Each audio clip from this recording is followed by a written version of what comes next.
Pamilyang Eusebio, pinatalsik lang ng isang batang baguhan sa mundo ng politika. Sampal to para sa kanila. Yan nga pinapatunayan namin dahil marami kami nakita na kakaiba.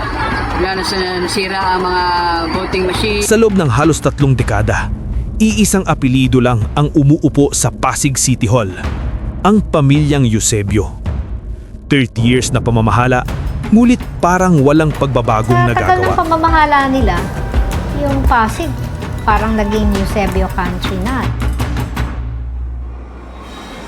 Pero sinong mag-aakala na isang araw, may isang binata ang tumindig at binago ang kasaysayan ng politika sa Pasig? Mga kababayan, alamin natin kung paano nga ba nakilala at nakapasok si Vico Sotto sa mundo ng politika. At kung paano niya tinapos ang 27 to 30 years na pamamayani ng pamilyang Eusebio sa Pasig. Bago dumating si Vico, iisa lang ang mukha ng kapangyarihan sa Pasig.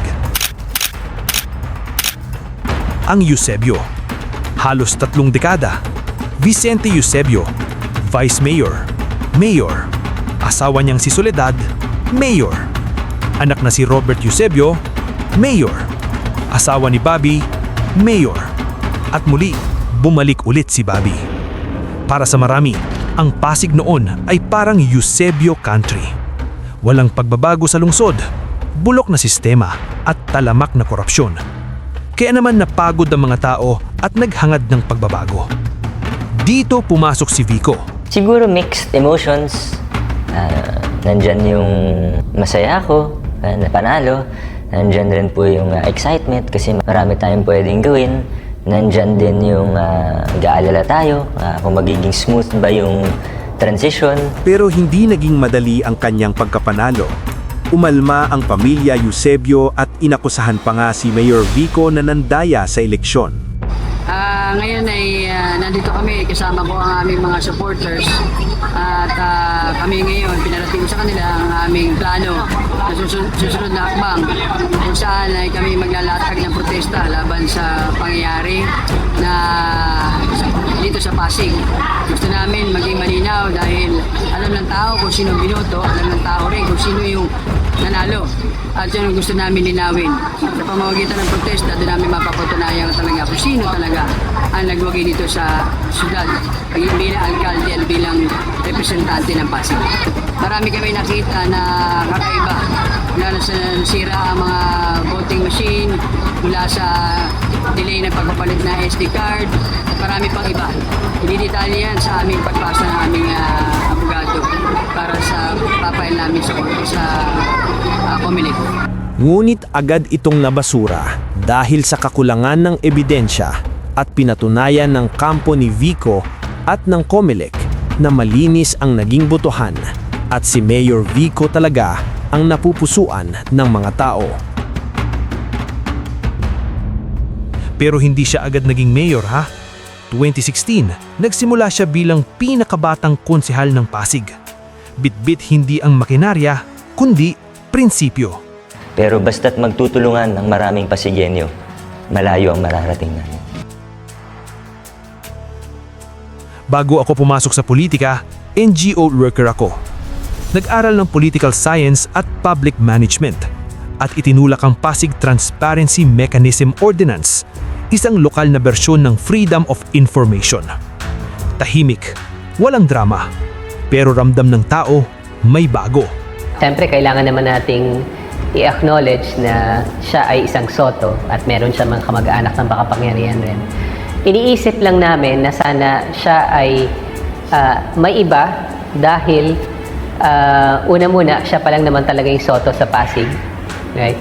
At pangalawa, iba naman talaga yung brand of politics at brand of management na gusto niyang itulak. Ang isa sa mga magiging pagsusubok para sa kanya ay makumbinsi sana niya yung kanyang malaking pamilya na magkaroon ng mas maayos na legacy, na hindi magsitakbuhan lahat ng sabay-sabay dahil masisira rin nila yung isa't isa.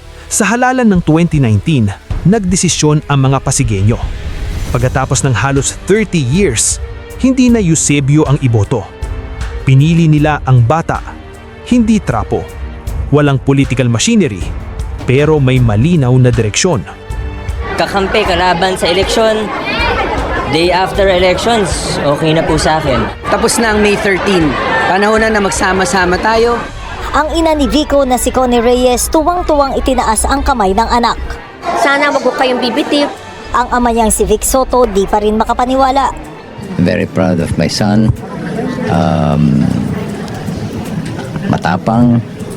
And I know na talagang gusto niya talaga ng pagbabago. Hindi lang ito boto kay Vico. Boto ito para sa pagbabago, mga kababayan. Lahat ng contractual, lahat ng job order at casual, wala po tayong tatanggalin. Hindi na mahigpit. Lahat na nakapasok, hindi katulad nun. Totoo nga na pinapatupad na namin yung walang palakasan, walang takutan. Hindi perfect, pero iba. Oo, apelyedong Soto siya. May mga kamag-anak sa politika, pero malinaw ang sinabi niya. Hanggat ako ang nandito sa Pasig, wala akong ibang immediate family or malalapit na kamag-anak na tatakbo dito. Hindi siya tumakbo para magtayo ng sariling dynasty, kundi para wakasan ang kultura nito. Ang Pasig ay isa sa pinakamayamang lungsod sa bansa. Mahigit 8 billion pesos budget. Lampas 1 billion pesos sa Special Education Fund pa lang. Ang tanong, kanino napupunta ang yaman ng lungsod? Sa iilan o sa lahat? Dito naging malinaw ang laban ni Vico. Health, education, housing, transparency, at laban sa korupsyon. Pero hindi rito nagtapos ang pag-ingay ng pamilyang Eusebio. Hindi tinanggap ng Eusebio family ang pagkatalo. May reklamo at nagsampa ng kaso. Pero isang bagay ang mas malakas sa lahat. Ang desisyon ng taong bayan. Natapusin na ang kalokohan ng pamilyang Eusebio. Kaya napawalang bisa ang kaso. Nagito man, kahit madaming issue na binabato kay Mayor Vico, tahimik lang ito. Focus sa trabaho at syempre, serbisyo publiko ang priority nito. Kaya mga kababayan, ang kwento ni Mayor Vico ay patunay na. Hindi kailangan ng apelyido para magtagumpay. Kailangan ng tiwala ng tao. Tinatos niya ang halos 30 years na dynasty, hindi sa sigawan, kundi sa integridad, transparency at trabaho. At ang tanong ngayon, kung nagawa sa Pasig, bakit hindi sa iba, di ba? Ako nga pala ang Kuya Jay ninyo na palaging nagpapaalala sa inyo na dapat alam mo to. Maraming salamat po. Mabuhay ang Lungsod Pasig.